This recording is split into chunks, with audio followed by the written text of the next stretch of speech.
Hello, everybody, and peace of Christ to all of you. Please invite your friends and let us do the good work for today. Previously, we were doing broadcast, and as you witness, uh, YouTube suddenly stopped our broadcast. And thank God, everything is fixed. And by the help of those who send many complaints to YouTube, they reversed their decision, and absolutely, it was a false. You know, imagine it says they're a scam. I mean, what scam? Why? Amazing. But anyway, they try always to stop us, and they cannot debate us, they cannot answer us, so they flag. But always, the truth will always win at the end. And we have tons of channels. Actually, the Muslims today, they helped me to finish full chapter translation in the Quran. Because you see, like always, when I start broadcasting, I mean, all day is busy, and I'm not finding really enough time to work in the Quran translation. So when this happened, I said, you know what? Who care? Let us go and finish one more verse or chapter in the Quran, and I finished the whole chapter translation today. So it was a good accomplishment, accomplishment. So thanks for everybody for your support, for standing with us, and remember, they flag us for a reason, because we are doing a very important jobs. They cannot refute us, they cannot answer us, so this is the only solution, but it's not going to work. I mean, what a big deal. That's why I told you to subscribe to the other channels, because you never know. I mean, but the solution is very easy. Just a new channel, subscribers, people come, you know how to find me very easy, and you can share with everybody. They try to put stress on us, and for me, nothing can really, like I went through a lot of things in my life, and this is the last thing to be called a stress for me. I went through war. I mean, this is like a kids playing games. So if you think that this will be a stress, that would be funny. Now, today we have a topic. No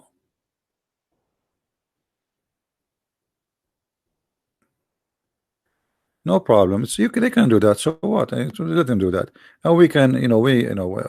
For us, we can get it back. Here we go. People, they start complaining, send emails to your YouTube, and we get it back in a few hours. So what? Let them play. And as I said, like each time they try to do something, it works for our benefit. Trust me. Here we go. I finished one chapter. Like if this was for like few days, then I will finish many chapters. So actually, it was not really good for me, because YouTube is kind of tempting to go and speak to people and to teach. But I like to finish the Quran translation. People are waiting for it, and me myself, I want to finish it too. So actually, me myself, I'm thinking to take some time where I do no broadcast, nothing except finishing this translation. Like, it's because it's one-time deal. It's not like something you work in it every day. It's a book you translate, and that's it. That will be forever. So I'm going to finish this, because you never know. We might live for tomorrow, we might live for today, we might live for years to come. So I want to finish this thing. It's important. False translation is all over, and people don't speak Arabic, and they try to fool us. And remember, translating a book about religion is not just translating the book. It's about knowing the religion very well, because knowing the language not necessarily will give the meaning. You know what I mean? Because you need to know what this text is saying.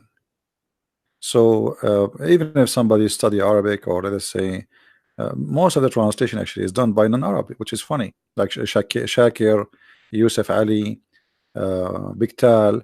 I mean, none of those are Arab. So how somebody is not an Arab even translating the Quran? It's weird. And this is why the translation sometimes it feel like as if it's a software translation. Anyway, we always continue doing what we do, and we have our other channels where always you can find me. I will update you in Patreon or Minds or etc. In case something happened, always how to find me. And thank you again for those who support us. I really appreciate you. I saw how many comments, how many people were upset, and even many people send right away complaint to YouTube. I think this is the best way to do it. When they do something like this to me, I think the best way is, because we have subscribers by tens of thousands. It's not like my channel is not really small one. So if everybody send an email, I mean, you can imagine how big the impact can be. However, the Lord is on our side, and if the Lord is with me, who could be against me? I never worry about anything. Tomorrow is good, for tomorrow belong to the Lord. Now, today we have a funny topic, which is about where, as you see, I have a picture of India.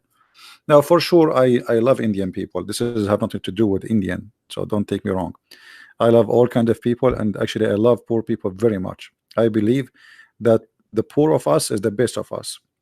Wherever I go, I find always poor people are very receiving, very for sure there's bad people everywhere, but poor people, generally speaking, they are really generous. And I will explain it to you. Like, you go to a poor person who have nothing. I mean, almost his house, almost, if you throw a ball in it, is going to collapse. And then he provide you with everything he have. They are very beautiful people.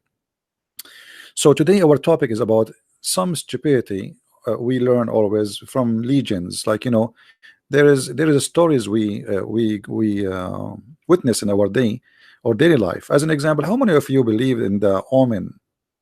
How many of you believe that somebody can do magic to somebody?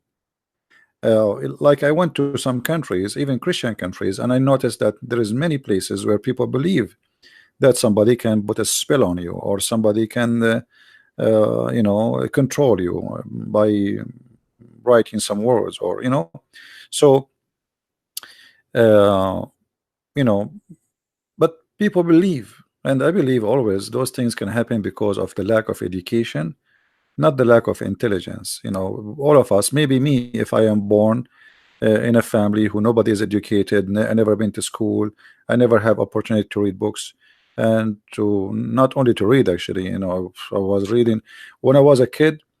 If you see how many books I have, I am not even 10 years old. I have like hundreds in the age of 10. I remember once my dad, he says, this book will, who's the one reading this book? There's a book, it's called Jahiz. Jahiz is a very complicated book. You can ask any person who is very much educated in the Middle East. He's a very amazing writer. And this is not a book for a child, and it's not even a book for an adult. This is a book for somebody he is really like educated. So I said, this is mine. So he started laughing. He said, you could not find better than this for you.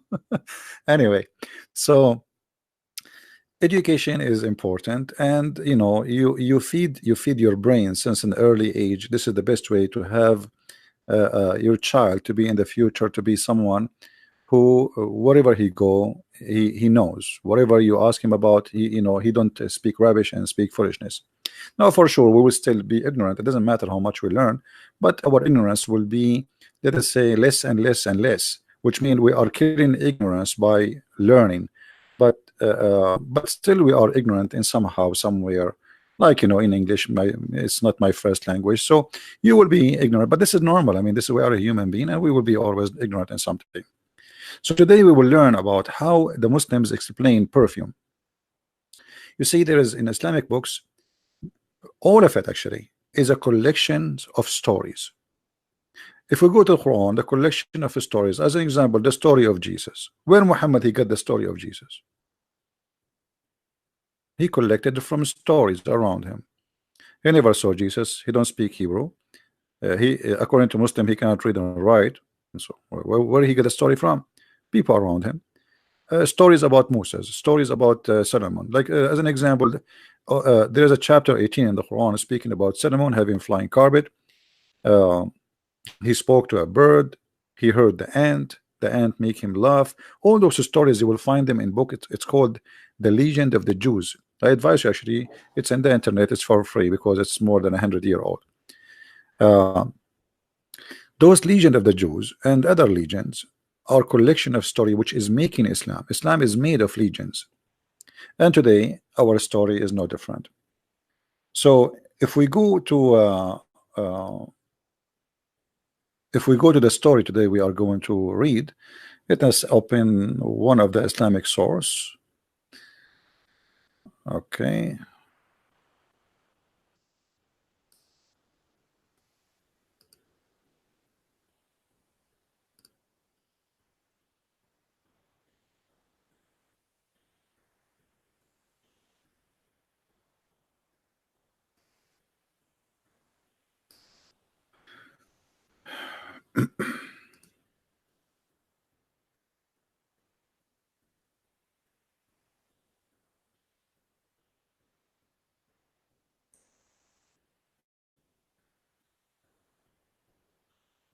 Don't tell me it's not going to open now. That will be funny. Okay, let's see.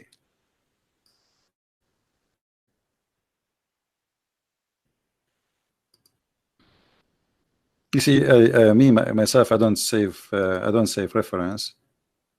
So what I do usually, I just I memorize it, and then I find it in the spot. So I like today I decide to talk about this topic. Okay. All right. This is the first one. Let us see one.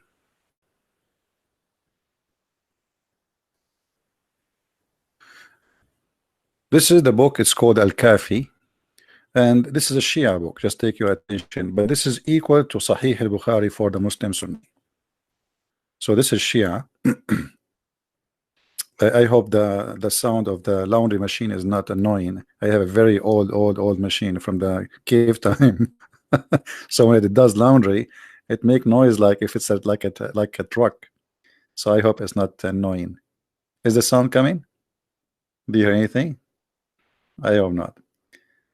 Thank you, guys. Thank you for the kind words. Thank you for all those who make donation. Read with me here carefully. Actually, sorry, the one who speak Arabic he can read, and we will use Google translation but first let us read in Arabic. We translate and then we will use Google translation. Here it says the origin of the perfume, where the perfume is coming from. So the Muslims are trying to think like, okay, we have perfume, but where is the perfumes coming from? This nice smell.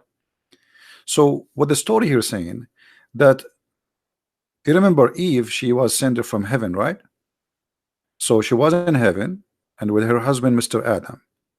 So because she was in heaven, in her hair there was a smell of heaven.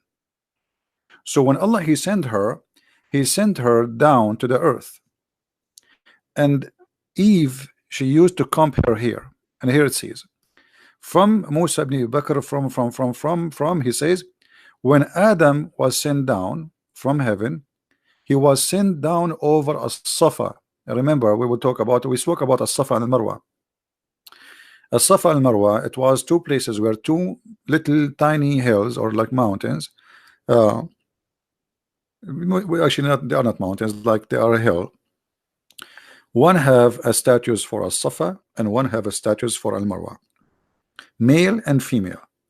So here the story saying that when Allah he sent Adam and Eve, one of them was sent on a Safa, which is Adam, and Eve was standing in the Marwa, and then she did comb her hair by a perfume from the perfume of heaven. And when she was coming down to the ground, she said, what is the benefit of this comb, which I'm cursed by Allah? So she threw it away.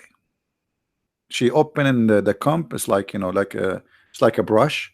She opened it, and then all the feather of this comb or whatever it's made from fly, and then it kept flying until it arrived to India.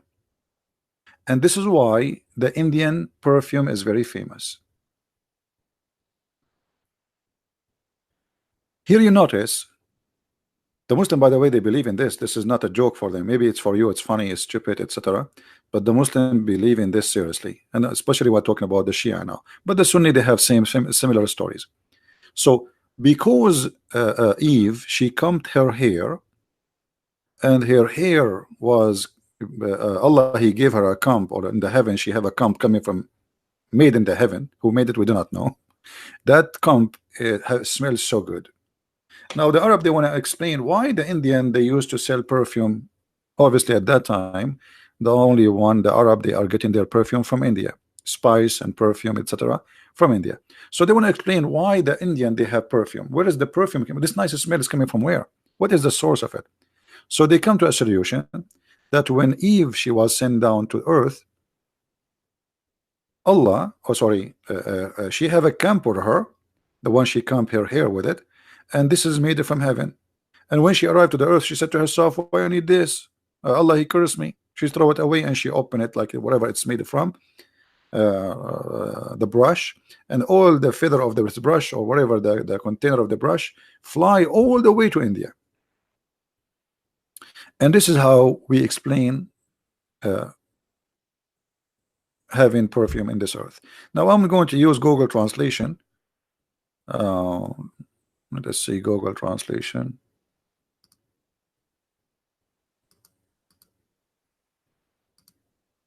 All right, this is Google translation. So you will see here the story that when Adam and Eve, as you see, now Google translation is not really too much accurate, but you will see it says when the prophet Adam was sent down, came down from paradise on a Safa and Al Marwa.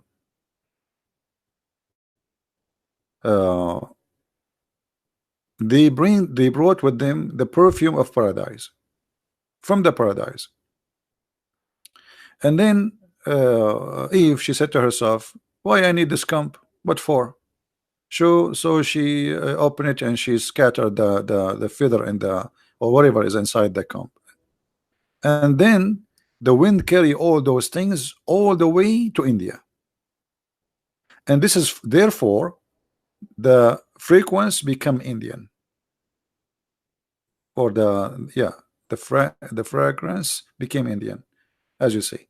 Now this is Google translation, for sure it's funny and it's not too much accurate, but it gives you an idea. This what we are saying here is not fabrication, right? Now here you notice, you ask yourself, when the Muslims for centuries they are reading those stories and they believe in them, if there is one person really he did not believe, absolutely there is a lot of Arab who refuse those stories. But in a land where nobody dare to say this is a lie, who dare? Islam sustains itself by the sword and by killing anyone who reject. So who dare to say this is stupid? Nobody. Even now, like even if you have a PhD now and you live in the Middle East, actually even if you live in the West, a Muslim, how many Muslim they dare to say this is stupid? All right, people they are going to the moon, people they are planning to go to Mars, and those people they are still thinking that this is how we have the perfume. Tons of stories, you cannot find any reason for them to believe except a human being he chose to be stupid. What about Allah? He sent down Adam and Eve as two chickens. I don't know, I think men anyone heard of that before? I just remember it. Anyone heard of Adam and Eve sent down as a chicken before? Do we have any Muslim here?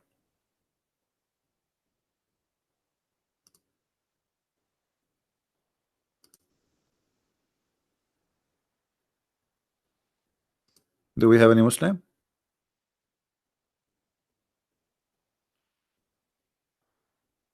Guys, this kid, just ignore the kid. If somebody is a kid, we will ban him actually.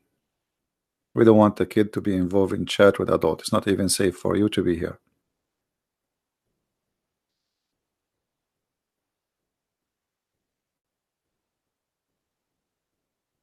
Do we have any Muslim? Yeah, Adam and Eve, they were sent down by Allah as a chicken. And actually, let me try to find. But if there is any Muslim here, please let me know so you can call us and we can have some good conversation together. Let us close this one.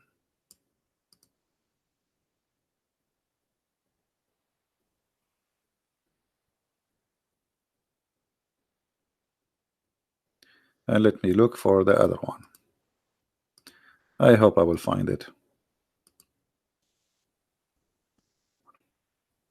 You know, always the Muslims, they try to present their religion as something fantastic and amazing and science and etc. But the fact, what Muslim books contain is beyond, you know, fantasy.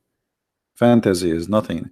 All of Islam is based on fantasy. Like you go to heaven, you have virgins waiting for you, river of wine, a river of milk, river. Everything is river. Even honey is river. And actually, it's funny that honey, in order to make it running river, the heaven have to be really hot. I mean, it's honey. If it is really, it's cool, it's not hot, the honey will not be moving. Will be like, I know I describe it. It's going to be like a glue. It's not going to run like a river. But anyway, it's a fantasy. Now let us see here. Let me search for the reference.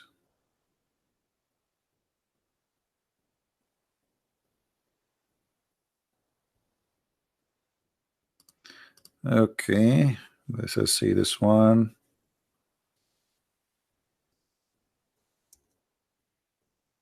No, not this one.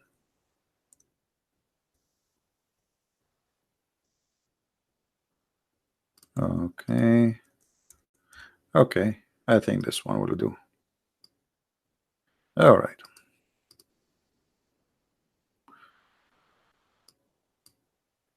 All right. This one, this is the book of Biharul Anwar. Biharul Anwar is equal to Al-Bukhari 2 for the Shia. Volume number 11, page number 207. And here we see the following.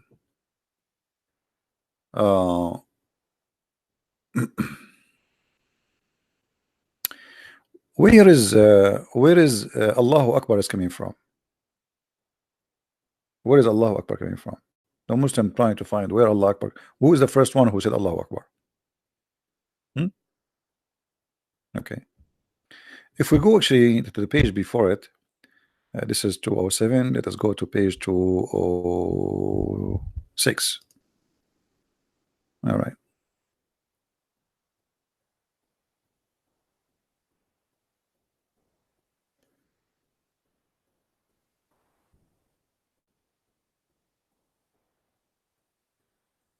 Okay, let's see.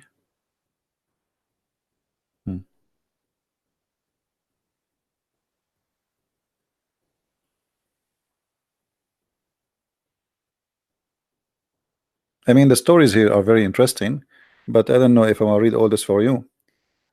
It's a crazy stories too. Like you know, Allah he taught Adam, taught the angel to take care of Adam and to be in charge, and then you know, Allah he told the angel to enslave all the creatures he have, and every year he gave a report, or let's say, and he teach them what Allah he wanted to want them to do, and then Allah he made this angel with Adam to remember the orders of Allah, and you know he remind him about it every year. And then when one day Adam he decided to disobey Allah, so Allah he took him out of heaven and he made him forget the teaching of Allah and the constitution of Allah, or let us say the deal with Allah, which Allah he put on him and in his son Muhammad. So Muhammad is the son of Adam, which is his inheritance. Muhammad is the inheritance of Muhammad. And then he made him Allah he made Adam kind of a fool, and he is confused. But when Adam he decided to repent to Allah, Allah he made the image of the angel into a white pearl, and then this white pearl he threw it from the heaven to Adam, and Adam was in India. Adam was in India. And here you notice why we always say that there's a strong connection between Hinduism and Islam. And by the way, the pearl we are talking about, this is the black stone. Later you will see that the black stone was white like milk, and then the sin of mankind made it black. So uh, uh, the pearl, the white, it was an angel, and after Allah, after Adam, he repent to Allah. Allah he made this angel like a rock, white rock, but like pearl, and he throw it from the heaven, and this rock fell down in the land of India. And when Adam he saw this stone, he liked it, like he loved it, and for him it wasn't nothing but like a price, like a diamond, or like, let's say, a jewelry. And then Allah he made this stone talk, and then the stone says to Adam, don't you know me? Like, didn't you recognize me? Adam he says, yeah, no, yeah, so he said to him, you do not remember me. Well, the shaitan he made you forget about remembering your Lord.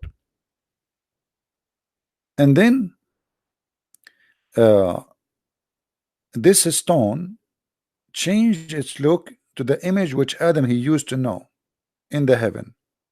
And then he says to Adam, where is the like the agreement between you, Allah? You know what Allah gave to you as an agreement? Where is it? Where is it? What you did with it?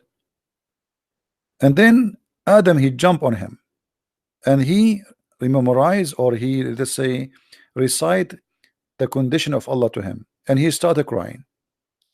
And then he bowed down to him, or let us say he obeyed him, and then he kissed him, and he pledged again to follow the condition of Allah.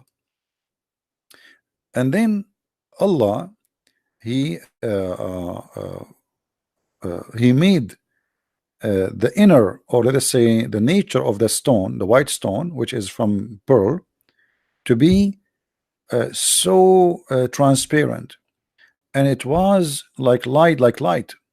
And then Adam he carried it in his back, because he is respecting it and praising it. And then if he got too tired from carrying this stone, Jibril will carry it with him, like will carry it, like, okay, give me, like, I will give you a break, give me the stone, until he was able to bring it all the way to Mecca. And they keep doing that until they arrive to Mecca. And then every day they pledge to Allah, every day and every morning, every night. And then when Allah send Jibril down to his land, which means to Mecca, and he built the Kaaba, he landed down in that place, which is between the Rukun wal Albab. There is a place like in the Kaaba, you know, between the door, the corner of Yemen, where we told you before about the stones from Yemen, and the door of the Kaaba. And in that place, Adam he saw a vision, or he saw something. He saw the vision when he took the agreement with Allah. And then in this place, the angel you know, he taught him the condition of Allah again. So now they are explaining why the Yemeni corner is located in that place. All of this to explain this. And then Allah he set away Adam from the Kaaba to As-Safa, and then he set Hawa to Al-Marwa, and he made the rock, or sorry, that rock is a corner, and then he says Allahu Akbar. So all this story to tell us why and who is the one who first said Allahu Akbar. Do you see it? Do we have any Muslim here want to say something? All this story, all this mad story to tell us who is the first one to say Allahu Akbar. It was Adam. So Allah he sent him down to the earth with Adam to As-Safa, Hawa to Al-Marwa. And then, by the way, if you notice, if you go in the Quran, you will find in the Quran it says that when the Muslims refuse to practice the ritual of As-Safa al-Marwa, which is the ritual of the pagans. So Allah, He made a verse saying, supposedly, which is Muhammadaka Muhammad, you should know that As-Safa and al-Marwa is from ritual of Allah.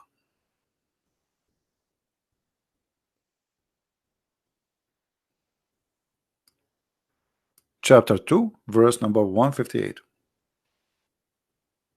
If you go and read the tafsir for this, or the book, it's called Asbab al-Nuzul, which means the reason for the verses to come down. It says, behold, As-Safa and the Marwa are among the symbols of Allah. By the way, it's not among the symbol of Allah, among the ritual of Allah. And then, so if those who visit the house in the season or other time should go around them, circle around them, there is no sin in that. Here you notice it says there is no sin in that. Do you know why it says no sin?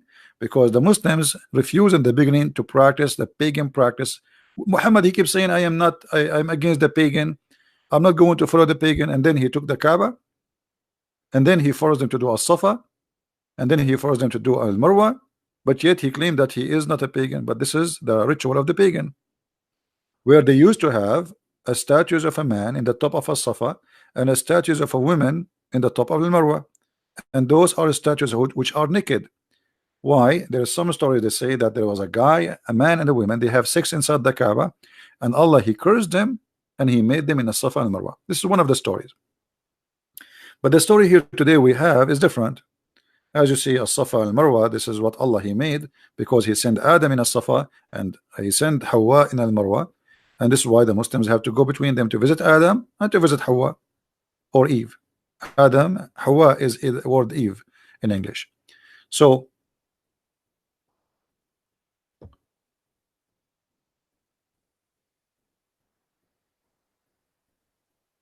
yeah, we would talk about the construction of the Kaaba, but let us focus on the topic, please. You see, if you have my book, you will see that the angels supposedly they build the Kaaba, and then Adam, he traveled from Sri Lanka, from all the way to from India, all the way to Mecca. And when he was in his way to enter Mecca, there was thousands of angels, 40,000 angels, praising him for coming to Mecca. And they told him, you are late. We are going around the Kaaba for 40 years before you. And according to the story, Adam himself, he did Hajj 40 times only. So imagine how silly it is. I mean, you go all the way from India, you come all the way to the Kaaba. I mean, why you don't live there? Secondly, how a person who live in Sri Lanka can come to Saudi Arabia? If I go now, let us open the map.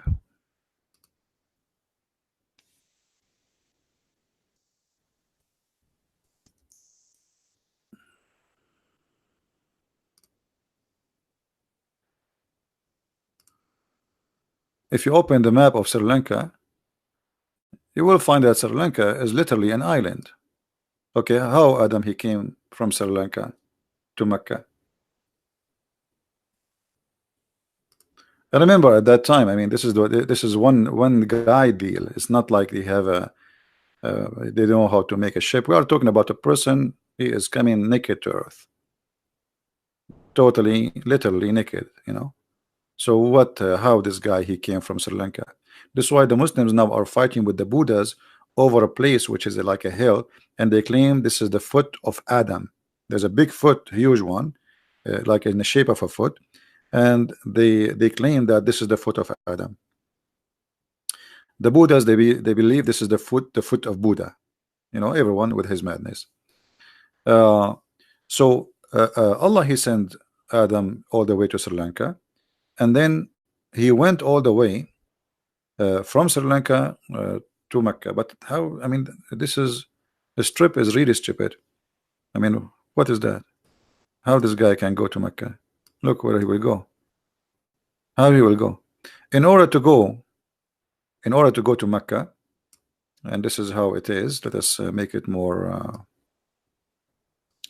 This guy, he have to swim, literally swim, not go by a ship. We are talking about the first man in history. He have to go and swim through the ocean from Sri Lanka to the mainland in India, and then he go through Pakistan right now, and then he go through Persia, and then he go to Iraq, and then he go around and come back to Saudi Arabia, and then he go to Mecca. Okay, all of this to go and visit a stone. Why you don't throw the stone someplace else? And why Allah he sent Adam in Sri Lanka? I mean, is that a wrong parachute? And if you notice, we just read a story before it, just the one before it, about the perfume, where it says that Adam and Eve, they landed in a Safa and Marwa. So every story giving you a different story. This is what Islam is about. All right, but this is showing us the influence of India over Islam. Obviously, it's a huge influence. How many different places did Allah send Adam to? Yeah, as I'm saying, that's there's contradiction. Every story is telling us different story. This is Islam, my friend. Welcome to Islam. What we can do, you know. But by the way, Sunni and Shia agree that Allah he landed Adam in Sri Lanka. So Shia and Sunni, they agree that Allah he put him in Sri Lanka. And here you ask yourself, what is the roots? Why the Arab? Why Muhammad? Why the Muslims have such a belief? I mean, why India? What the point? And actually, there's a story where it says that Adam was sent down to Sri Lanka here, while Eve she landed down in Yemen. And here you ask yourself how they met. I mean, where they met in Facebook? I mean, I landed in Sri Lanka. She landed in Yemen. Oh, okay, and how they met again? So Islamic stories is beyond stupidity. You know, it's like really crazy stories. But if you are a person who follow blindly, I mean, all the stories are accepted. Just don't use your brain, right? Maybe if she make a page in Facebook at that time, or she have WhatsApp or Viber, or you never know. But things happen. Things happen. So by the way, if you notice, not a single Muslim he can say to us you are lying. You know, not a single Muslim can say what you just said to us is a lie, is a fabrication. There's no such a thing.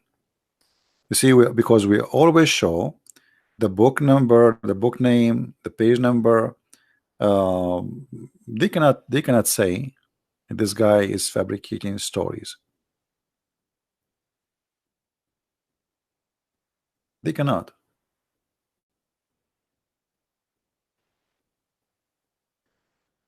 So why I want to be a Muslim, believe in a religion based on fairy tale stories? Like, you know, when a Muslim he says to you, we believe in one God. Okay, but your God, look what your God. What look the stories about your God.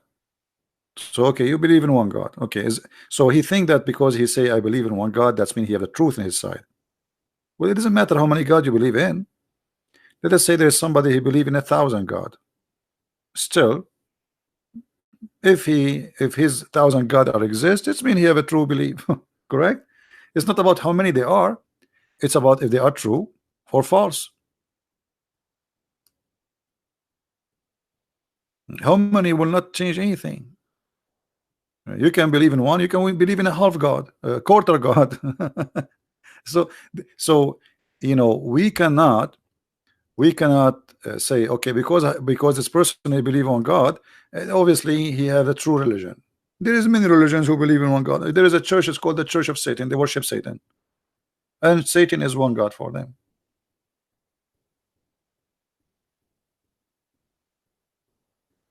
Now, do we have any Muslim? He have anything to say? Muhammad Qasim saying Islam is true. Okay, Muhammad Qasim, why Islam is true? What is the reason making you say Islam is true? Give me a reason. That's it. Islam is true. So all those stupid stories are true. All those crazy stories are true. Are true. Islam is true. That's it. He gave the answer. That's it. What do you want more?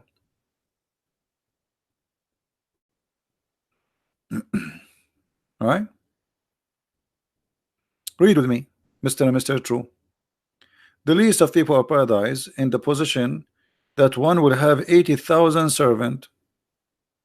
Okay. What is it true about that? I mean, what is the logic here? I'm trying to learn from you.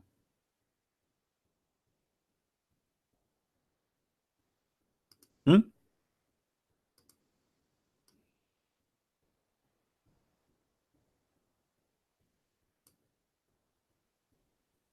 Any Muslim?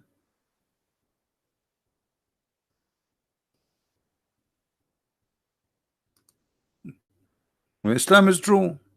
Look at this. If Islam is true, what kind of God he says such a thing? Is that from God or this is from a crazy person? 80,000 little boys. Those 80,000, they are not even men. They are little boys, as the Quran described them. They are little youth, and they are very white like pearls. Islam is true. Your bedroom is going to be a tent. I am in heaven, and still I'm a tent. Yeah, because the one who made Islam is a Bedouin man. Still, he is speaking about tents. So it's going to be a tent, but it's made from pearl. Now, the distance of this tent is the same distance as between Damascus and Sana'a. Sana'a in Yemen. More than 1,200 miles. I don't know, convert that to kilometer. This is the bedroom.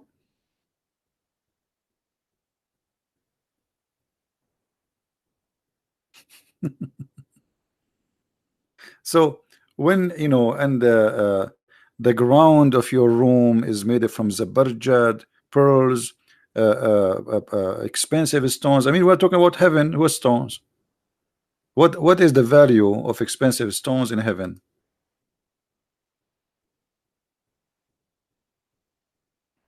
And if your wife is inside this room, how you can go between them? I mean, it's going to take you 2 years to go just like there's a camel in the heaven.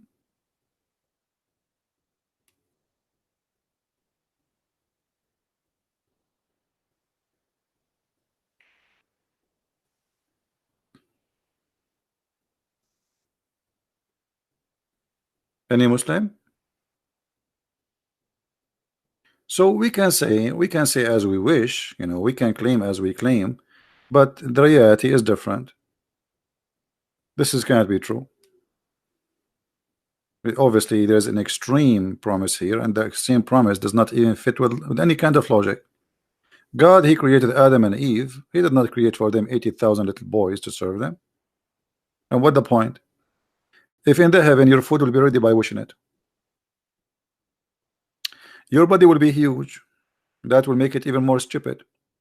Because why Allah will increase your size of your body? Size is relative. Are you going to fight there with the ants or what? Guys, our body will be huge. As long you are talking about the body is huge. Is it true that Adam was 30 meter tall?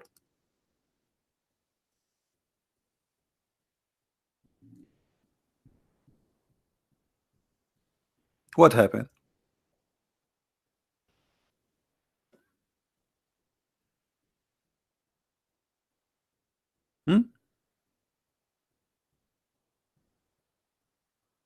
60 arms. I don't know. Convert 60 arms. 60 arms actually, no, not 30 meter. 60 arms will be, every arm is like 90 centimeter, I think.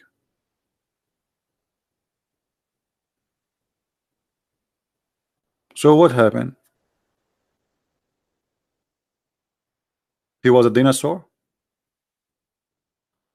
This is why you will see the Muslims, they have images of Adam grave, which is a fabricated image. I mean, what grave? They have a grave of Noah too. Muslims have everything.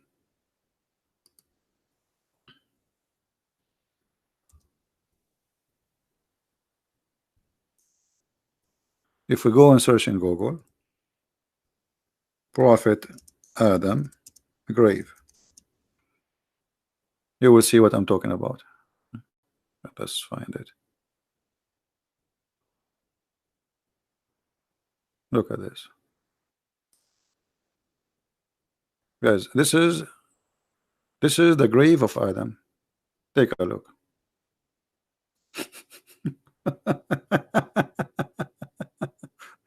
They have there is a grave. They know where he was, and they, Muslims. Okay, open the grave for us. We want to see the guy who is like this long room. Hmm? Open the grave. We want to see the guy inside.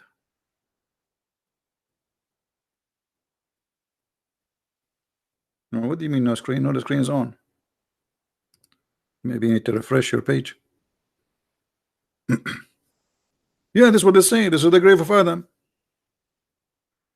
And it might be fake. All of Islam is fake. Now you figure it out. This is fake. Who have the grave of Adam? Where? How come? The grave of Adam. And the grave of Adam, you will find it in Pakistan. He immigrated to Pakistan. He was visiting Shabir Ali and he died there, or Zakir Naik. They have many of them. It's not only one. They have tons of a grave like this for Adam. Every country have a grave of Adam. Trust me. There's one in Yemen. There's one in Iraq. There's one in Persia. They're all over. They have the grave of Noah too. They have all the graves. Let me find you the grave of Noah. Hold on.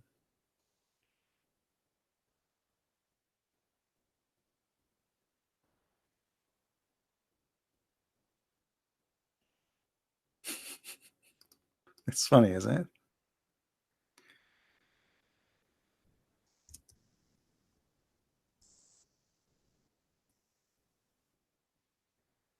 Yeah, look at this one.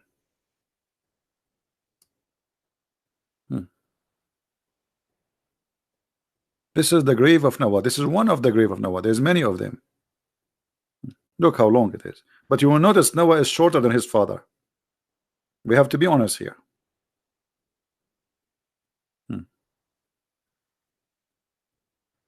The Quran spoke about a guy, his name is Saleh. Look how big the grave of Saleh. All the prophet was a huge. All of them, they were huge. Look how big. This is the grave of Saleh. His head in China, his feet in Cyprus. What else? This is the grave of who? See, this is a different grave for Adam. This is a different one. Okay, let us see something else. 210-foot long, largest grave in the world.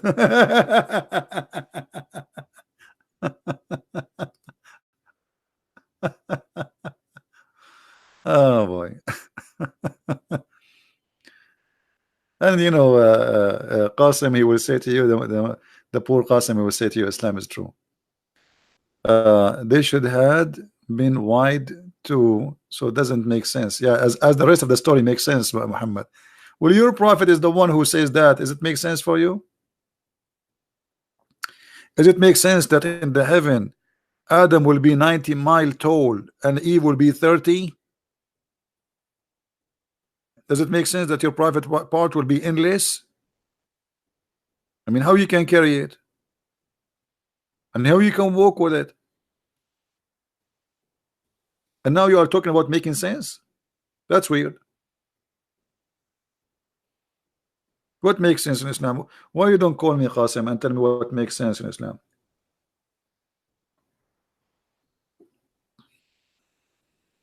Do you like to call me and tell me what makes sense in Islam? Whatever the prophet he says is truth. Oh, okay.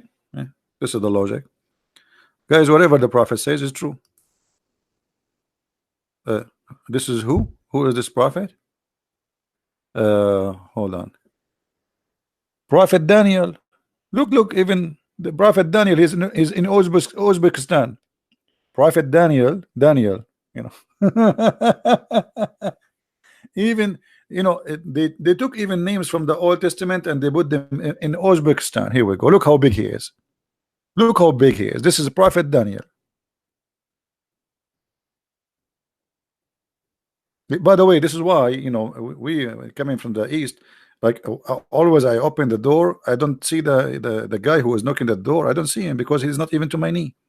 We are huge. Yeah, this is Daniel. This is Prophet. Okay, what you can say? True story. Who is this guy? Yeah, this is Daniel too. Welcome. Who is this guy? Look, this is other grave for Noah. Look how many grave they have for Noah. And look like the grave is not straight because it's so long. And they cover him with the blankets. Anyway, look, this is another grave for Noah. Like how many grave for Noah there is? This is a different one. Look, this is different grave for Noah. Different location, different place.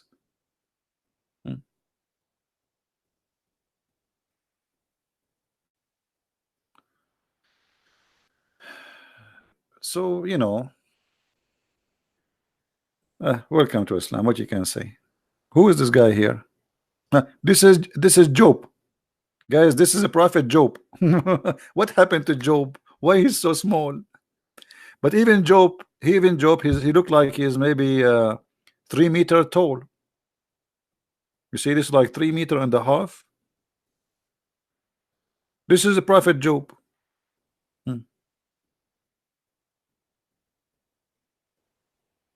Muslims, they have everything. Any prophet you want, which prophet you want, anything. I'm just clicking at pictures, by the way. I mean, like this is what? Prophet who? Yeah, this is Job. Okay, this is Job too. Unbelievable.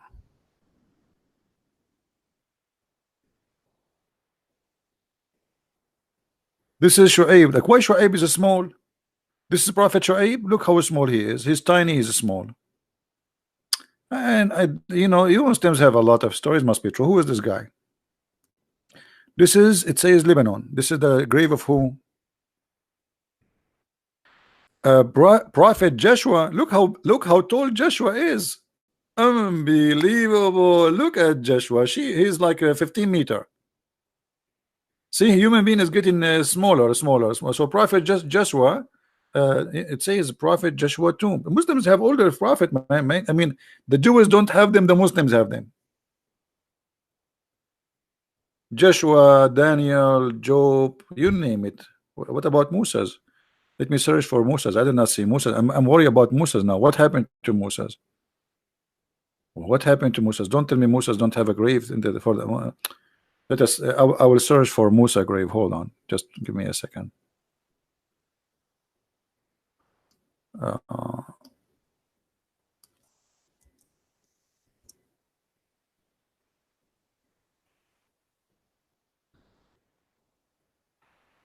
I will really be upset if there is no Musas.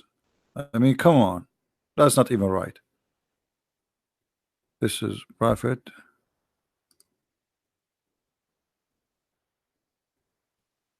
Who is this guy? Who is this guy, guys? Read the name for me. Read the name. What is the name? Elisa? Prophet Elisa? What do you mean? Who's that?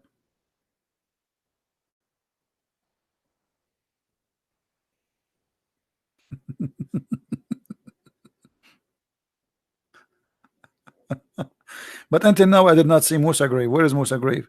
No, there is Musa grave. I heard before many places Musa grave, but I cannot find. Look at this. This is the grandfather of Jesus, Umran.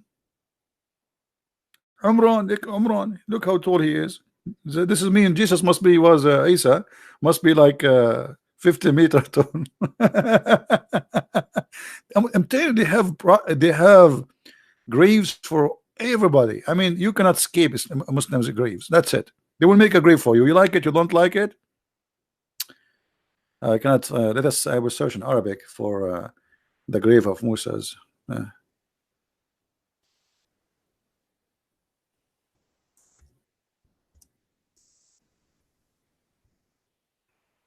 typing in English. Okay, switch.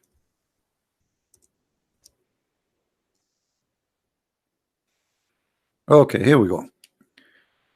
Uh, no, this one, this one. This who?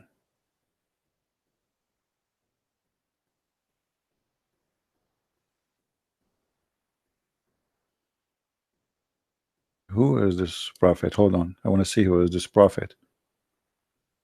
Uh, this is, yeah, this is the grave of Musa. Here we go. We found it. What do you want more? Here, this is Musa's grave, brother.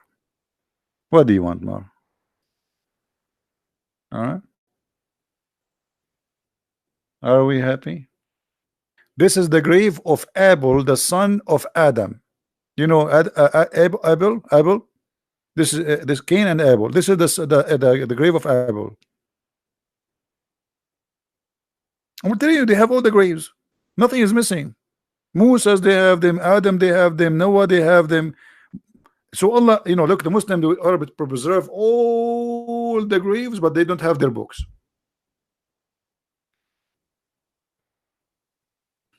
Hmm. Yeah, in Arabic we call him Qabil wa Habil. I mean, Islam, my friend, it's the only religion can preserve anything. Yeah, this is the grave of Moses. But I don't know why Musa is not so tall. Like he looked like maybe 12 meters, 13 meters, something like that. He's tall, but still shorter than me. Yeah, Cain and Abel. Yeah, yeah. That's it. I mean, what do you want more? They have all the graves. Any grave you want, they have it. Welcome.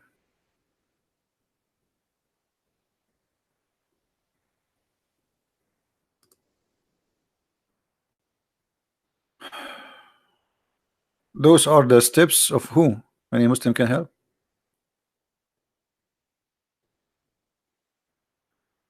You might find Jesus' tomb soon.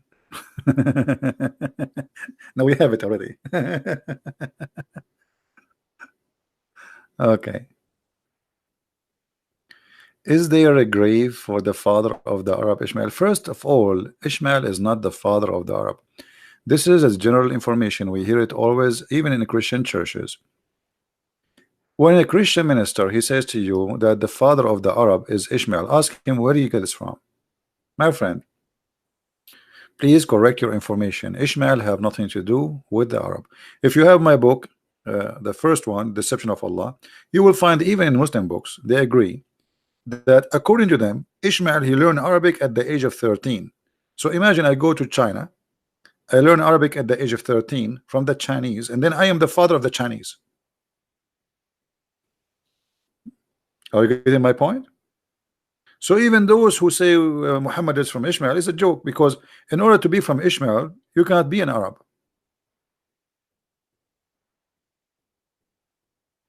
Oh, okay, being sarcastic. Okay. Yeah, but you know, because this is always something we hear from Christians that the Arab, the Muslims are from Ishmael. First of all, the majority of the Muslims are not Arab. Secondly, the Arab is not an ethnic group. Like I am an Arab, but we are not one ethnic group. You know, this is why we look different. You will see some Arab, they are really white. There's some they are a little bit darker, and you will find some Arab they have the real let us say the real ones who used to live in the desert of the Arab uh, are mixed of many ethnic. The desert is open. Whoever go live in the desert as a Bedouin to grow. To make it simple for you, if Abraham lived in the desert, he's an Arab. You know what I mean? So Arab is an Aramaic word mean desert. It's not a name of a nation. Do we understand? The word Aram is a word mean hills. So the Aramic are people who Aram was given a name which have a meaning. Him and his people after him, they live in hills, high ground, and it's not a desert. Arab is a name given to a land which is a desert. So whoever live in the desert, they call him Arabian. So if the Aramaic are exist today in USA, if you live in Arizona, they will call you Arab. Especially if you are a person who live in a tent. Desert and tent, you are an Arab. So Arab actually usually it means two things in the same time. That you are a Bedouin, you don't have a fixed place to live in, a tent. And at the same time, it was like when you say barbarian at that time, like people who they are savage, they don't take shower. But this is normal. I mean, if you are a Bedouin, what you would do? What shower? They don't even have water. So they smell bad. Well, it's normal because they live in the desert. For me, when I was a teenage, we used to go for hunting. We stay in the desert for 15 days, and by the end of 15 days, and we are just going there for fun, you come back and you smell like really bad. I don't want to use the word, because you sweat and there's no water. What water? We have water with us, which is for drinking, and we have to be careful about even. And if we find water, even that water mostly is not really that good to drink from it. If you try to like wash. So people who live in the desert, they have a tough life.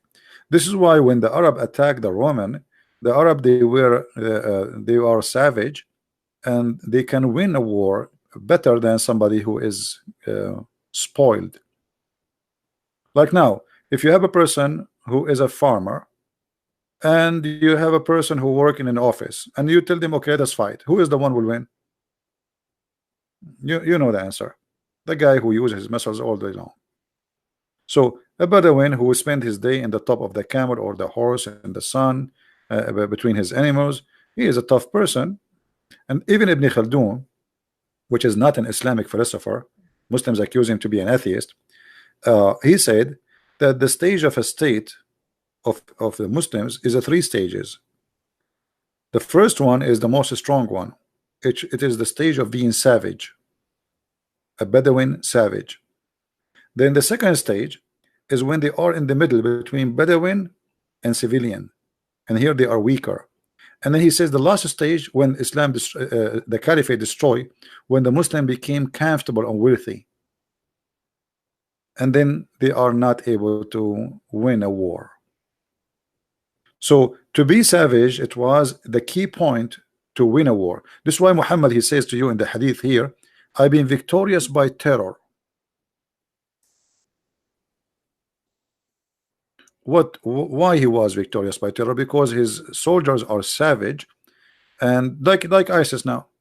ISIS, when a little town here that ISIS is coming, people will be terrified. Those are criminals. So I was victorious by terror. Why? Where the terror is coming from? Because you have an army of savage. You understand?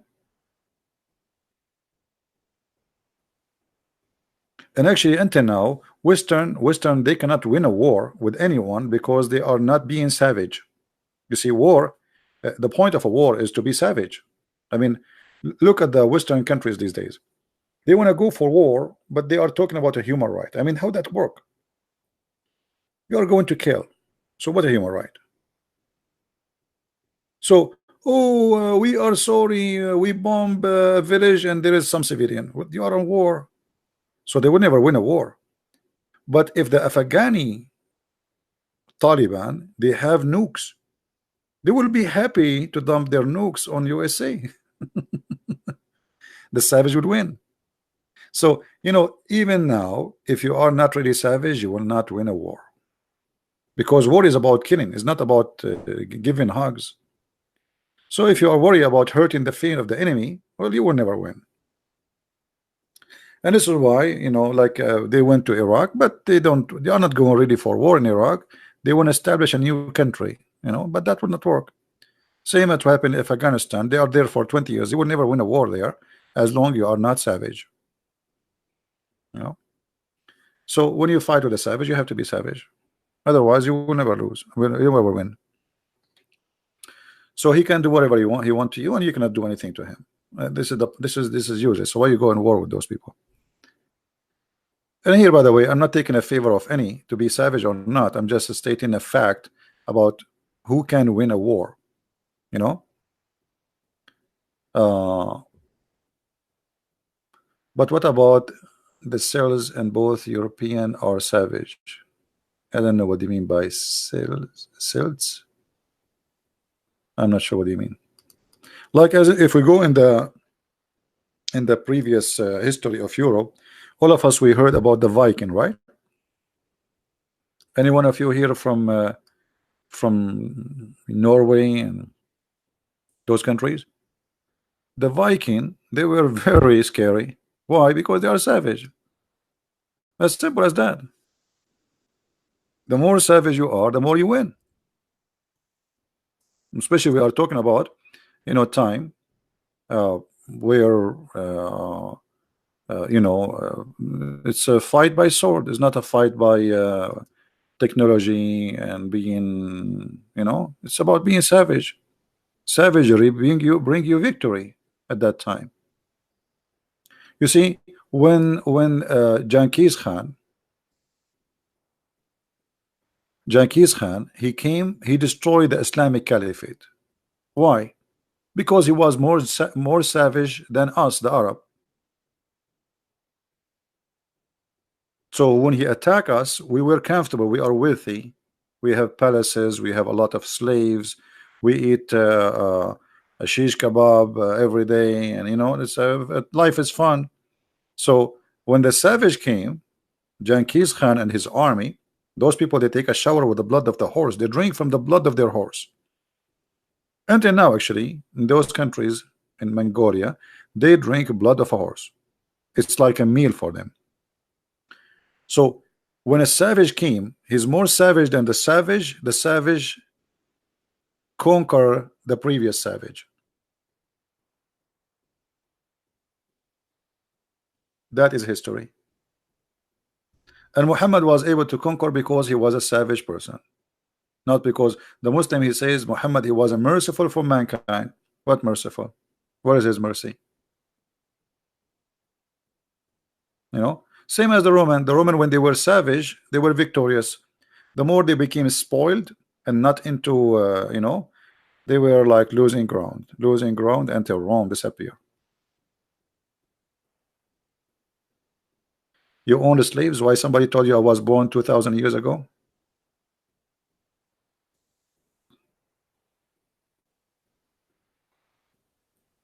We are talking about Middle Eastern. Actually, in the Middle East, some countries until now they have slaves. Yes, until now.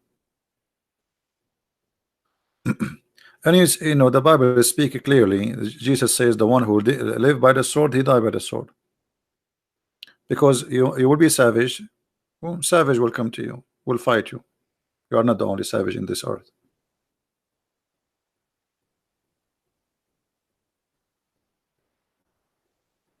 There is no such a story. Muslims, they fabricate stories about garbage, and this is fabrication. The one who tell you the story, tell him, okay, show me the story. All those stories is a fabrication. Now, do we have any Muslim here?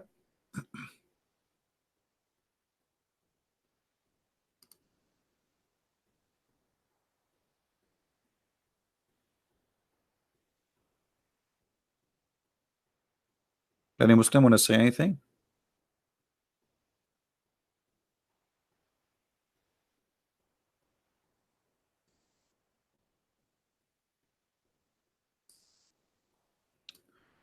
Just a question. I know it's off the topic. I read one.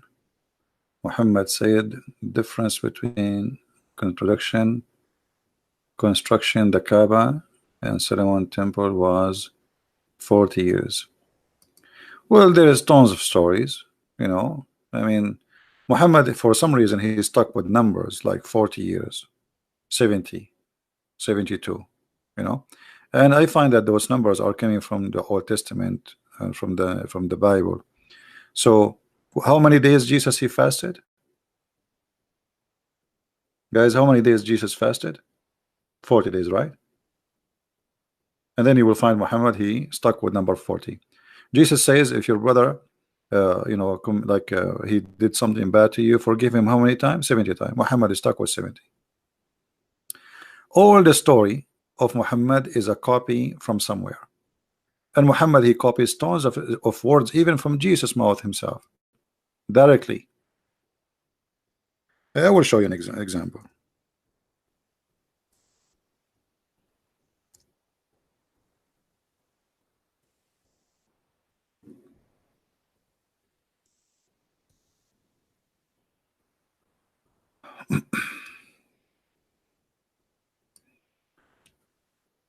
Can you tell me, what do you think? I'm not going to make any comment.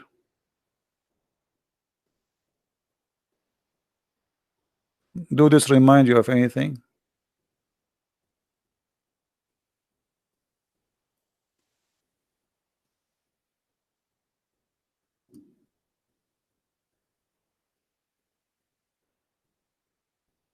Hmm?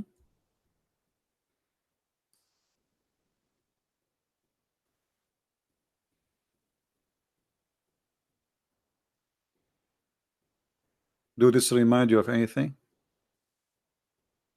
Muhammad is using, he's just changing a little bit in the numbers, he is using the same example of Jesus teaching, etc. So this is how Muhammad worked. All his story is taken from somebody.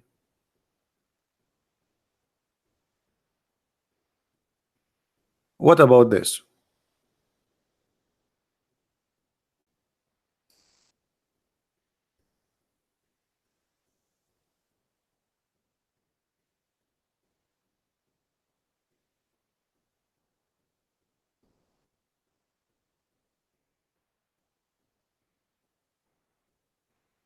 What do you think?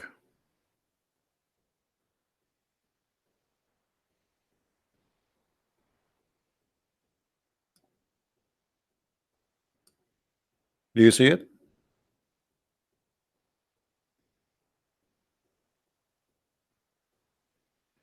Actually, once I have a sheikh, he says, ha, ha, ha, ha.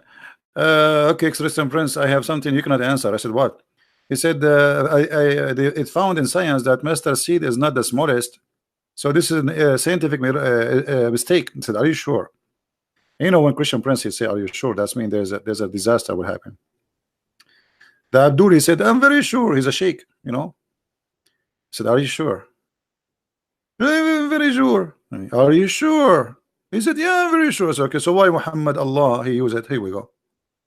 The second I showed you them in the Quran, he said at that time it I mean he start like now to try to like because he want to cover, like he was saying this is stupid, this is an error, this is a mistake, this is a as usual, you know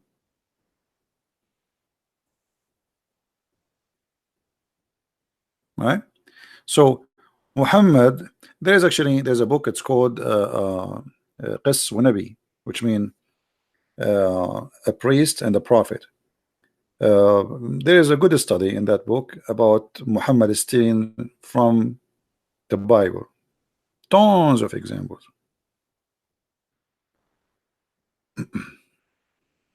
Do we have any Muslim?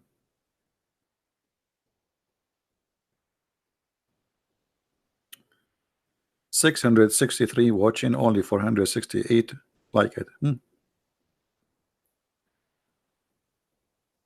Do we have any Muslim want to say something?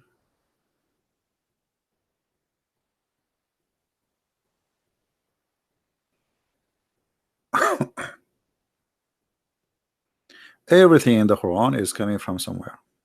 Everything.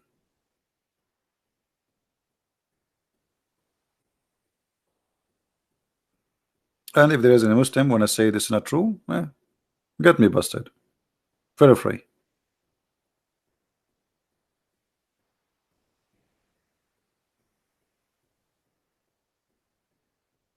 Hmm?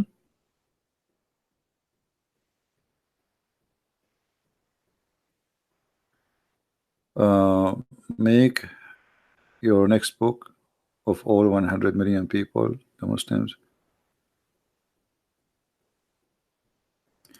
You see, like speaking about how many people get killed, this is a work of a historian who have a very massive knowledge of history. I have a good knowledge in the religion of Islam, not really because in order to prove how many people get killed, this is not in Islamic books. Muslim will not say really how many people they killed. So you have to trace numbers in different books. So that is a work of a historian. For me, I have all the Islamic, library in my head. But numbers, and if you make a study, you better make it accurate. Otherwise, you will lose the trust of people. I do not need to to start Arabic teaching again, because those videos actually they are enough to teach you. That's why we leave them there out for free. Practice them, practice them. We teach you from the alphabet how to make words, how to connect them. No, there's no need. I have no time to do all those things.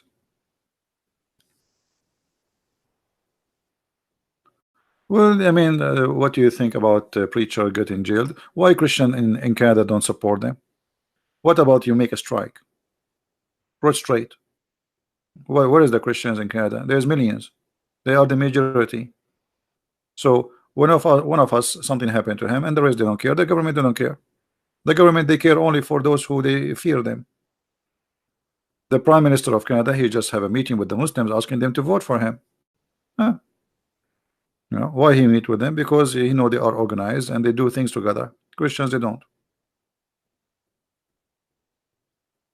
Right? So when you when something happen, like now the Muslims they flag my video. Many of you send an email, and YouTube took the flag off. Organized work.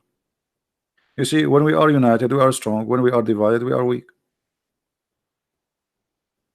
This is why always, through history, how we lost the Constantinia, which is today is Turkey. Simply, the Christians were divided. Division is the best way to conquer. Divide and conquer. This is why, for me, I fight against division. That's all of us, we Christians, and for me, the word Christian means Catholic, Protestant, Orthodox. Whoever believe in the Father, the Son, the Holy Spirit, the Trinity, whoever believe in the crucifixion of Jesus, resurrection of Jesus, the coming back of Jesus, the birth of Jesus, the miracle of Jesus, he is my brother in Christ. Division bring nothing, and it's not what Jesus wants. It's against the teaching of Jesus. So you claim to be Christian, but the second I say to you Catholic, you go crazy. The second I say to you Protestant, you go crazy. This is not a Christian spirit, and you have nothing to do with Christ.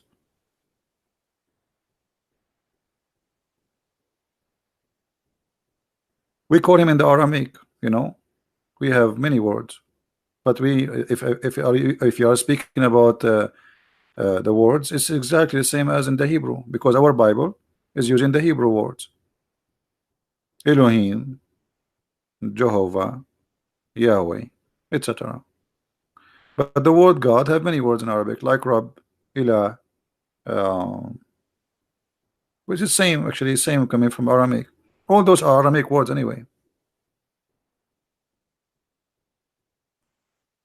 And our God, by the way, like for us as a Christians, the name of God is not the problem, because God did not even give his name to Moses. He said to him, I am. There's no name. We don't recognize our God by his name. Even the Messiah, he says, from their fruits you shall know them. The fruit of Christ, what if today somebody came to us and say, I'm Christ? Okay, show me the fruit of Christ. From their fruits you shall know them. Muhammad, he came, he claimed to be a prophet. Let us say Muhammad, he changed the name of his God and he called him Elohim. That still will not make any difference. I will give you an example. The Jehovah's Witnesses, they have the same names we have in the Bible, correct? But they are cult. So we are not rejecting the cult of Islam because of the name of God. This is silly. This is stupid, actually. It's like somebody, he have a donkey and he put a sign of Rose Rise in his donkey and he says, hey, I have Rose Rise. Changing the name will not change the quality. So our rejection have nothing to do with the name. This is not the reason. It have to do with the quality and the truth.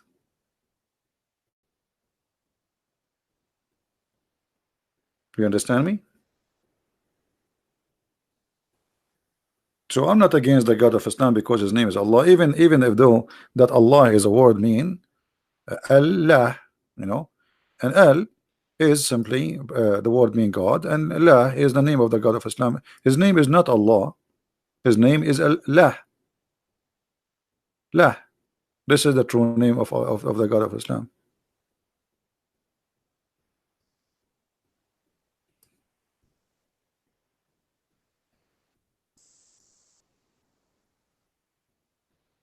But you know, for you, you don't know Arabic, and the Muslim, they say to you, do you know that the Arabic Bible translation, they use the word Allah? This translation. Do you know that the Muslim Quran, they use the word Jesus in translation? It's translation. There's no Jesus in the Quran. If you read the whole Quran, there's no Jesus. It's a lie. The Muslim, they don't have the name of our Lord. In the whole book they have. They have a guy, his name is Isa. It's a translation. You know what I mean? So the book of Islam, they claim that they are following the same names we have, but the fact Muhammad, he got all the names wrong. Mary is the sister of Aaron, which is the brother of Moses, and she is the daughter of a guy, his name is Umran. Who is Umran? He is the father of Moses. This is the chapter of Umran. So Muhammad even could not quote, I mean, how this can be from God, but yet Allah, he do not know the correct name is not Umran, it's Umram, which means the last letter here should be M from mountain, not in. So what happened to Allah? His ears was blocked. How God, he do not know even how to pronounce a name correctly. You see, I am not English is not my first language, so it's possible for me to make a mistake to pronouncing an English name or a Latin name, but we are talking about God. God do not know how to pronounce a name correctly, so Umram became Imran.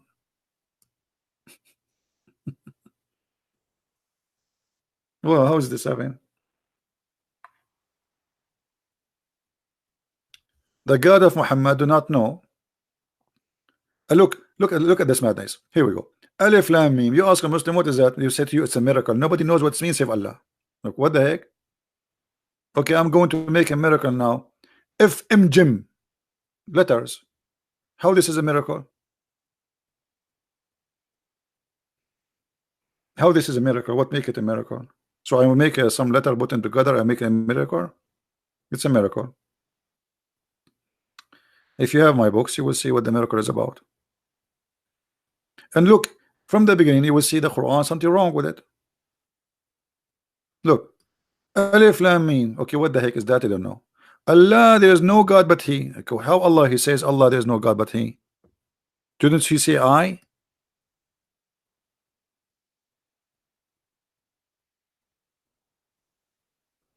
If the one is talking is Allah,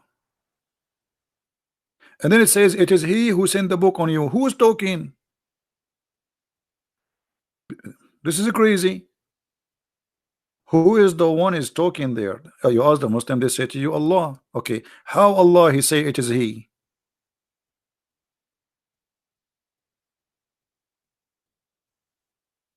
Hmm?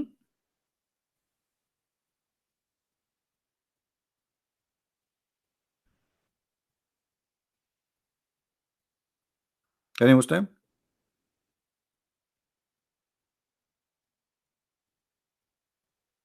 And look, always the Muslims in their translation, they try to cover the problem. Look here. It says, suddenly He says, our Lord, let not our heart deviate. Okay, between two brackets, they say to you, they say. Where in the Quran says they say?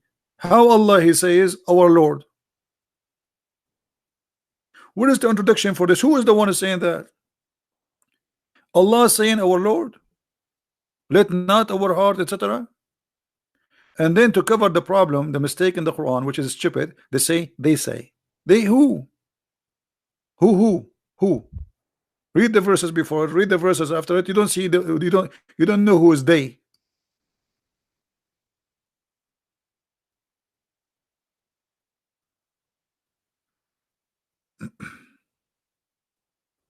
And uh, there is a question no Muslim can answer. Where was Allah before the 7th century?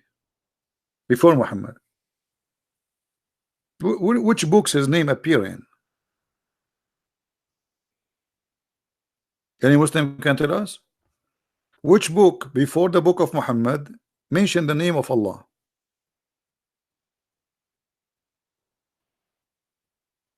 The book of who? Here we go. The Aramaic Bible, we have it.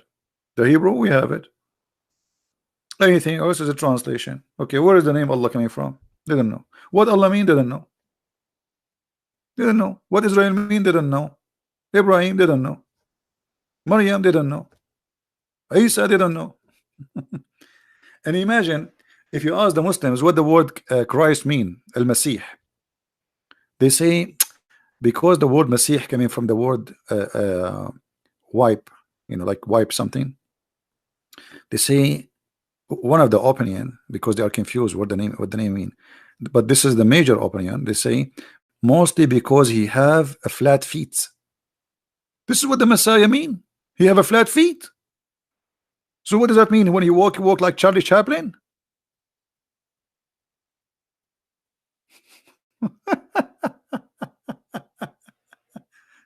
Because Islam is a theft, so they know nothing. The Messiah, the word Messiah, according to Muslims, because the Messiah have a flat feet. Yeah, sure, we have Aramaic Bible. Yeah, you can download it online. You see, there is Aramaic Bible, which is a translation for the Bible, and there's Aramaic Bible, which is written in the, because Aramaic is two languages. There's Eastern, Western, there's ancient, there's a newer. So Aramaic is not only one. I mean, there's difference between Aramaic. But if you remember, there's books in the Old Testament written in Aramaic. And why? Because the Jews themselves, they were enslaved by the Aramaic people, the people who speak Aramaic, the Assyrian, right? And the Messiah was speaking Aramaic too.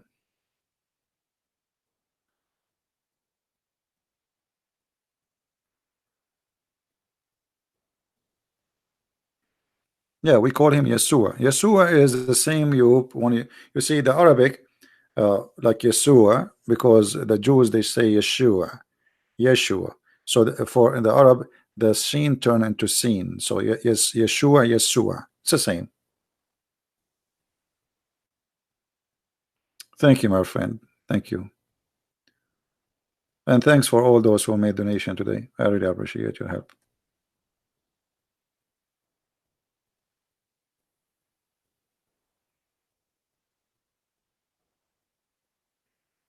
But anyway, if you try to study this this cult, you will see easy it's a stupid cult. And look, if you read the chapters in the Quran, you will find there's no connection between verse and verse. This God, he cannot be God. He is suffering from a flight of thought. His brain is not functioning. There's no connection between what he say.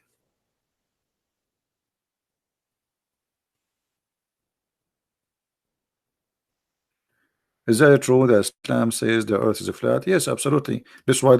Okay, ask yourself why the Muslims they pray toward Mecca. How you can pray in the direction of Mecca? The Jews they used to pray in the direction of Jerusalem, but this is when they are out of the wall of Jerusalem. For them to go back, it's not really are facing the direction. Nobody can face the direction of Jerusalem unless you are very close to it. Muhammad in the beginning he was praying in the direction of Jerusalem too. But Muhammad, when he make it as a enforcement to pray in the direction of Jerusalem, Obviously, because of his ignorance, and we can prove it easy. The Quran confirmed that the earth is a flat. There's a verse actually, the Muslims they claim that this verse says that the earth is like a ball. Why? Because there's an idiot who made a video says the word daha mean ball, and then the Muslims copy paste as usual, you know. But the fact the word والأرض بعد ذلك دحاها mean make it flat like carpet. Look at the translation here. Change the translator. This is Yusuf Ali. Let us see the different one. This is why we cannot take the Muslim translation seriously. Look here, there it says wide extend. Here it says spread the earth. What spread the earth? Doesn't say that. Not really. The word daha. Let me see if I can find what the word daha is coming from. Where? Trying to remember the word in Arabic, which is guys. What is the word you use? What is the name of the thing your mom she used in the kitchen to make pizza? Like when she made the dough, and then she want to make it like a circle. What is that tool they call it?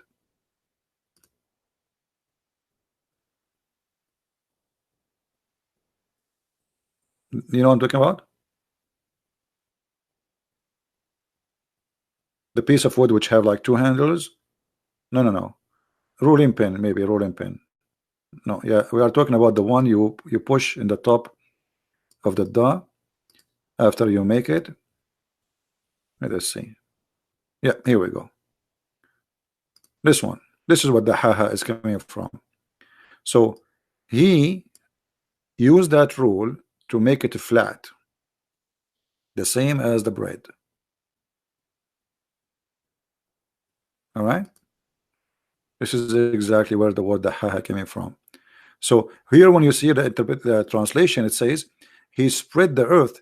The translation is a true and false at the same time, because it spread the earth and he made it flat. Not spread. What spread?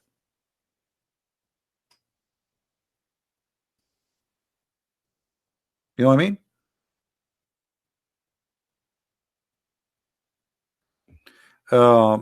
And there is many verses, you know, as an example,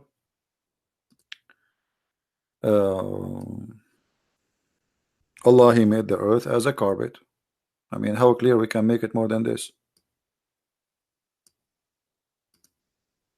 Chapter 71, verse number 19. And look at the translation. He made it wide expanse for you. It doesn't say that. It says carpet. Let me show you. Hold on. Let us open the interpretation website, so you will see how they lie in the translation. This is why I'm working in the translation for the Quran. You cannot trust their translation. Never trust. Because they knew if you translate it accurately, you will use it against them. This is the point.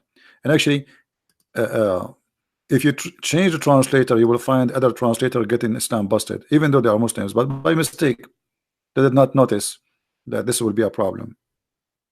You know? Okay, chapter 71, verse number 19. Okay.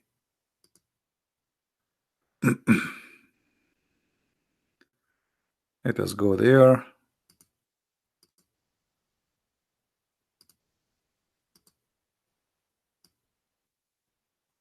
All right.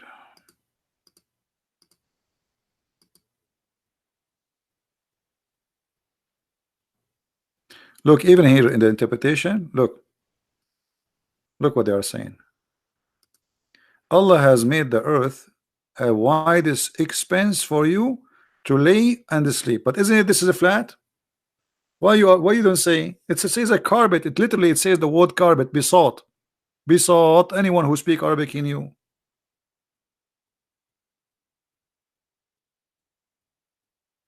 I will do a trick. Hold on. Look what I will do. I will do Google translation. Hold on. I need to open it in Google browser. Or you know what? Let us change different translator. Hold on. Let us give us a try. I'm sure we will find somebody getting them busted. Let us see a different one. Modudi. Doody. Wide expense for you. Until now, all of them, they are wide expense for you. Arbery. Oh, look, this guy, Dirabadi. What expense to you? All of them until now. Look. Ah, look at this guy.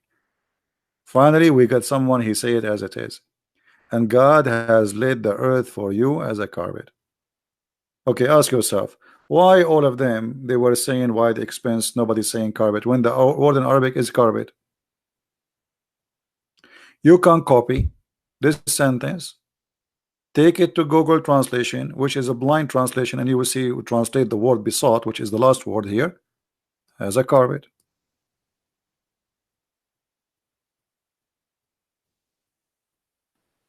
All right, so the earth is flat. And there is there's tons of verses, but I wish there's a Muslim he can call us so we can like have some exciting talk.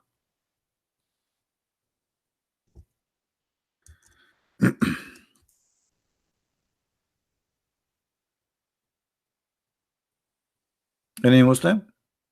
We like to hear you. I mean, he can prove us wrong. Actually, there's many videos on the internet, by the way, by sheikhs. They are saying whoever believes that the earth is a flat is stupid. First, it's against Allah teaching, so they say that lovely. I mean, it's not.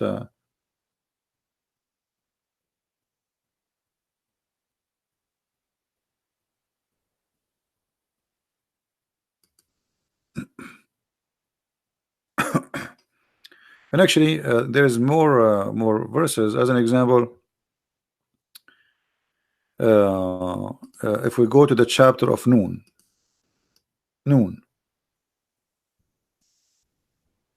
just to show you the science of Islam. Chapter 61, verse no, 68, sorry, verse number 1. Noon, Allah swear by noon, and then he swear by the pen. What is noon? If we go to the interpretation, 68:1, this is the official government website of Jordan, owned by the king. Verse number 1. Man, nothing work in this website. Look, I click, finally. You have to click like 1,000 times. Nothing work in the Middle East, my friend. Welcome to the Middle East. All right. Look at this. This is how always the Muslims understand the earth and how it works. Let us see if we can zoom better. Let us see. Hold on.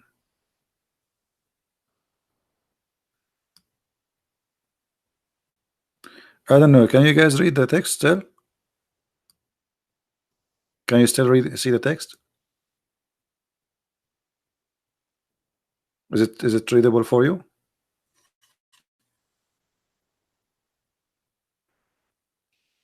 All right. From his authority of Ibn Abbas is the cousin of Muhammad. He said, regarding the interpretation of Allah saying noon, he says Allah swear by noon, which is, read very carefully, which is the wheel that carry the earth on its back while it is in the water, and beneath which is the bowl, and under the bowl there is a rock, and under the rock there is a dust, and none knows what is under the dust save Allah. Here the Muslims are being honest. Okay, here our limit of knowledge is stopped. The Prophet did not tell us more. So the last point we know is the dust. What is under the dust we do not know. So the earth is in the top of a whale, and the whale in the top of a bowl, and the bowl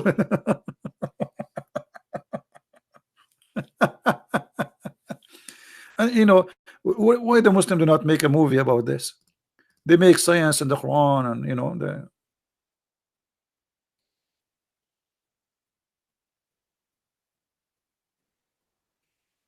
well, okay. If you are an Arab, it's very hard to hide the truth from you. unless you are a person who is not really searching. I mean, just to take things what people say to you. But if you are not an Arab, that will make it very difficult for you to know the truth. Like if now this is not translated, I'm not arguing here about the translation. By the way, translation here is not correct too. But look what it is. So if this is in Arabic and none of us speak Arabic, how we will know this garbage? How we will learn about it? And this is why actually I did not make any book in Arabic, because Arab, they have opportunity to read by their own, you know. But non-Arab, they don't have the opportunity, and the majority of Muslims are not Arab. So look at this madness. And then the name of the whale is Lowish Farrakhan, and it said that the name of it's Lutia, and the name of the bull is Bahamut, and some they say it is Talahut or Leona, and the whale in the sea called Edward, and it's like a small ball in a huge sea. Mhm. Now you can go and you will find some drawing in the internet about how the old days people they used to think that the earth was in the top of a turtle, the earth in the top of a ball, as it says here, whale. All of those are legions. The old days they used to explain how the earthquake happened, because the ball, he moved the earth, he got tired from his horn, from the right horn to the left horn, you know. So all those stories are and look here, look. And the sea, this thing is getting exciting, is a Hollywood rock whereby there's 4,000 cracks, and there's 4,000 cracks in our head now from this story. And from each crack, I mean, look how they count how many cracks in the ocean. Actually, it's not in the ocean. This is where the earth and the top of it, like, I mean, this is in the bottom of the earth, under the earth, sorry. 4,000 cracks, and from every crack is a water spring come out from the earth. Look how stupid here the story. How you say the earth is in the top of the wheel, and under the earth, which means under the earth there is a wheel, and under the wheel there's a ball, and then you say there's 4,000 cracks and the water come out of the earth. Guys, do you understand what I'm saying? Anyone notice with me how stupid this story here now? Don't make me draw it. Okay, I will draw it, but fast. Look, listen.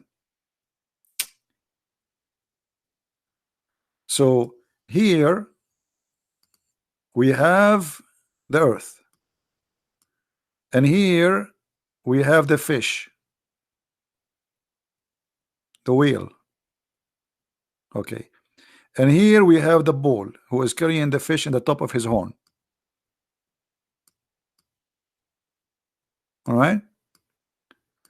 Now under the bowl there's a dust, and then there's 4,000 cracks. 4,000 cracks. And then it says there, and from each crack the water come from the earth.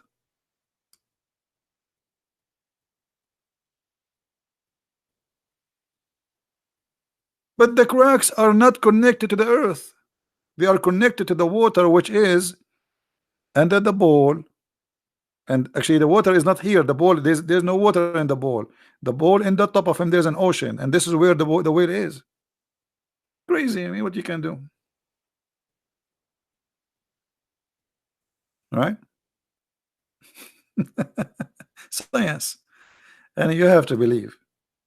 Now, you know, the Muslims, like they have tons of I have my all my books is about Quran and science, like especially Quran and science in depth. You will see, as an example, the Muslim, they say, brother, do you know that the Quran speak about uh, the atmosphere? Quran speak about atmosphere.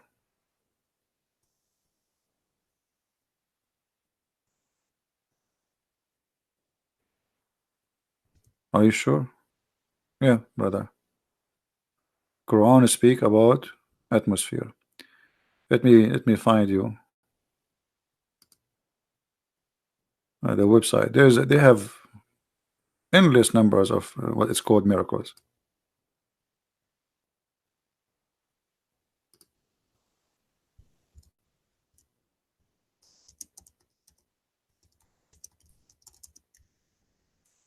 Let us see.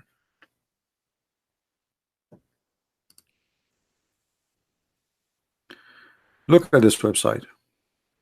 And I made tons of videos about those stories. So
if I added a dot here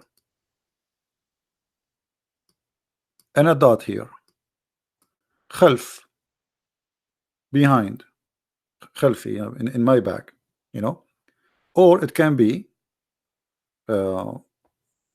by adding a shadda. I can change it like somebody khalaf, like somebody inherit a caliphate. You see how many meaning? So it's just one word. So the Quran was without dots. So every word have many possibility of meaning, and there's no way to know. No way to know.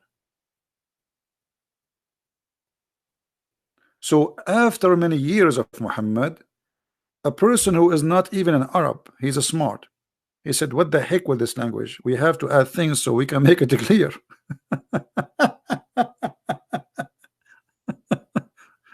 And he add those dots and etc. so the Arabic can be clear. Otherwise, it's very confusing.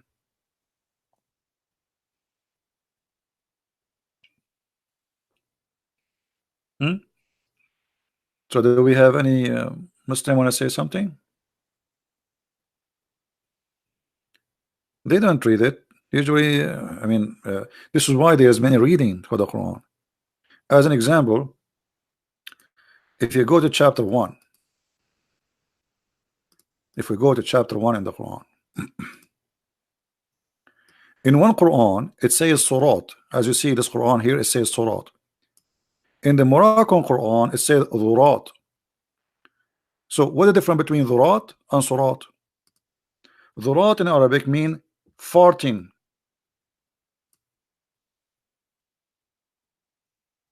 And you can ask any Arab.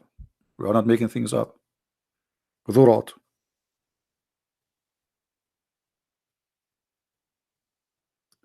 What is the difference between the word in the top and the word underneath?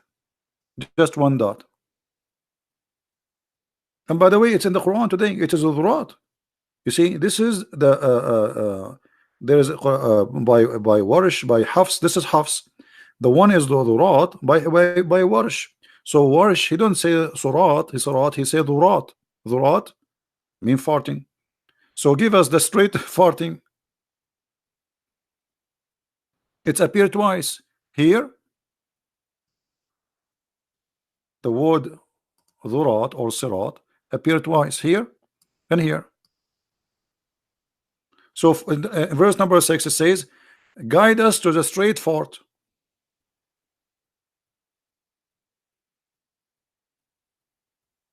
In this reading, it says, "Guide us to a straight fort." By the way, the word Sirat is not Arabic too, so the Muslims are confused about their meaning. So everyone have his own interpretation. So some they say Sirat is a Persian word mean bridge. It like a carpet. I mean, it's many because this is not an Arabic word. So Sirat or Dhurat, Allah knows best. You know, if you speak Arabic, by the way, this is gonna be fun because this is tons of crazy stuff. But usually I don't talk about Arabic because what the point? There's nobody speak Arabic here. The Muslim they say you the Quran Arabic is amazing. It's the most stupid silly Arabic ever. You can imagine. And look,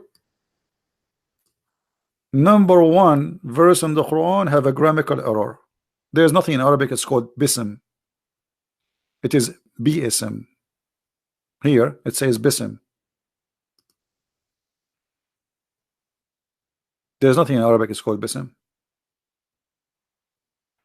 Let me show you. Hold on.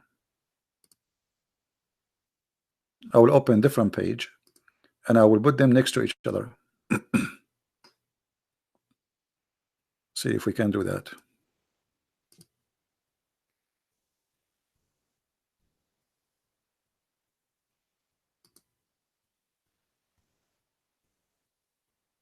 Okay. I don't know. Let me know if you if it's going to be clear for you. I'm not sure. Okay. Okay. We search for the word bism.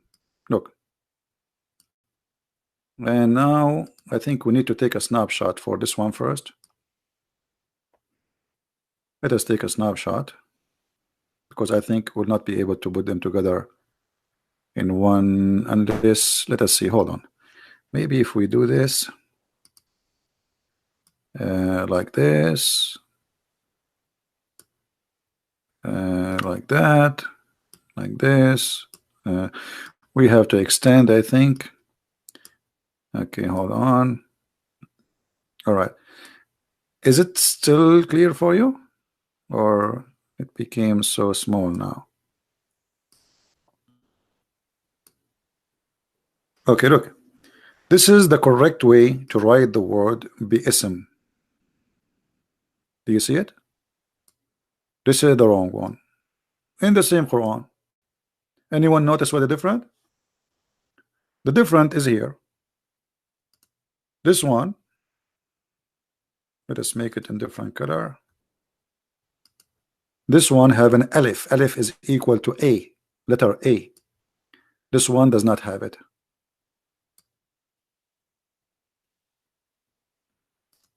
You ask the Muslims what happened. They say to you, because bi'ism in the beginning of the Quran is hard to read, so we took the letter alif off for easy reading. Isn't it the Muslim they say? Not in single letter in the Quran is it changed. And how you change Arabic? This is Arabic. How you change the language? Just for reading? Yes, just for reading. And why Allah He chose a word in the beginning of the Quran which is hard to read? Can't Allah come with His own word? No, He cannot. So BSM become bism. But in Arabic there's nothing it's called bism. Zero.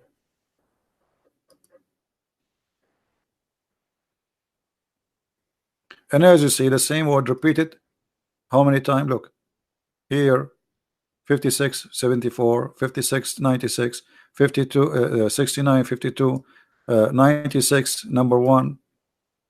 All of them, they are coming back bism. Here it's coming bism, which is obviously a stupid mistake. So what the Muslims they do in order just to make the Quran easier to read, they broke the Arabic. They broke the Arabic. The Muslims they say the Quran Arabic is the best, but the fact it's a broken Arabic. It's like a guy, remind me of myself when I start learning Arabic, English. I went to a chat room and I say hello guys, and they bounce me. They can bounce you off the chat room. They kick me out and they start calling me names. And I was saying to myself, what's wrong with those people? Why they are rude to me? I didn't say anything. I just say hello guys. And later I learned that I was making a mistake. I was pronouncing the word guys as gays. All right. So Allah looked like his English was like mine in Arabic. I say hello guys, but I was typing hello gays, and they bounced me out of the chat room. And I was wondering what's wrong with people. I said nothing. I did nothing yet. I did not even talk yet. I just said type in the text hello guys.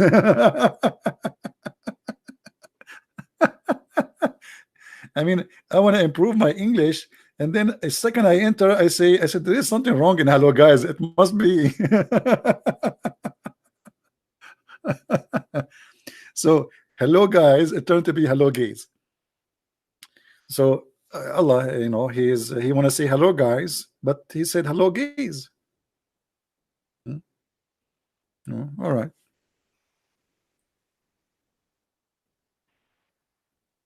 Anyway, I think we have enough for today.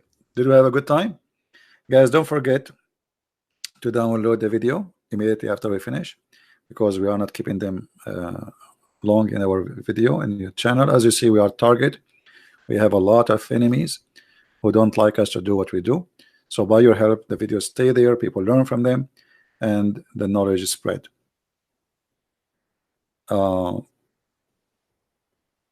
What does Quran mean? Amina. I don't know what Amina mean. What Amina? I'm not sure. You are not quoting the correct word. So I want to say thank you guys for being here. Please download the video immediately after we finish, and until we see you again. I hope tomorrow. Tomorrow is Sunday, but why not? We'll try to go online. If people miss us, I don't know if people will miss us by now until tomorrow. So until we see you soon again, may the Lord bless you, and thanks for all those who support us in every way, in every mean. by kind words, by donation, by downloading the videos, by emailing YouTube when they flag my videos. I really appreciate all of you. I'm really thankful for all each one of you. I feel like I have a family, and God is good. The Lord always He gather His childrens, and they are united with love and patient. And remember, the devil will not leave you alone as long you don't leave him alone. Because for him, as long you do good, you are not leaving him alone. So the second you leave him alone, he will leave you alone. If you are a person who go get drunk, do gambling, do anything you want, but leave God and religion and belief and faith, stay away from that. Devil, he will be in your side. You go, you see people making videos, getting naked in the camera. I mean, they post crazy stuff. Nobody flagged them. Nobody even complained. A woman, she is showing her panty, shaking her ass. Nobody will flag a video like this. But our videos are a target because we are sharing the truth, and the truth will set many free. And the second you share the truth, a lot of stones will be thrown at you. And you are not better than the Lord himself, for he was crucified. So if our Lord himself was crucified, who we are to complain? Thank you. May the Lord bless you, and see you soon again. Christ is Lord, Islam is false. I see you.